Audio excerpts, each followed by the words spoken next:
సముద్రము ఎంత అందంగా, ఎంత ప్రశాంతంగా, ఎంత విశాలంగా కనబడుతుందో అంత పరేషాన్ కూడా చేస్తుందో ఒక్కొక్కసారి.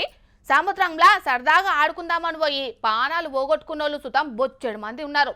అందుకే మిమ్మల్ని అలర్ట్ చేసేటందుకు ఇగో ఈ ముచ్చటను పట్టుకొచ్చినాం చూడుండ్రిగా. అరరే ఈ అలలు సల్లగుండా కోస్టల్ సెక్యూరిటీ పోలీసోళ్ళు ఓడు జర్రంత లేట్ అయితే ఎంత దారుణం జరుగునో గదా. భూమి మీద మంచినీళ్లు బాకిన్నట్టున్నాయి ఇళ్లకు. గాషారం మంచిగుండబట్టి సముద్రం నీళ్లకు బలి కాకుండా బతికి బట్టగట్టిరు గాని లేకుంటే ఎట్లుండునో ఏం కథనో. విశాఖపట్నం ఆర్కే బీచ్ కాడ అయిందుల్లా ఇట్లా. సముద్రంలో సేద తీరుదామని పోతే అలలు ఎగిసిపడి ఆగం చేసినాయి ఇట్లా. నల్గొండ జిల్లా ముషాంపల్లి ఊరోళ్ళటనుల్ల ఇల్లు. మొత్తం 5గురు ఆంధ్రకు టూర్కు పోయినట్టున్నారు.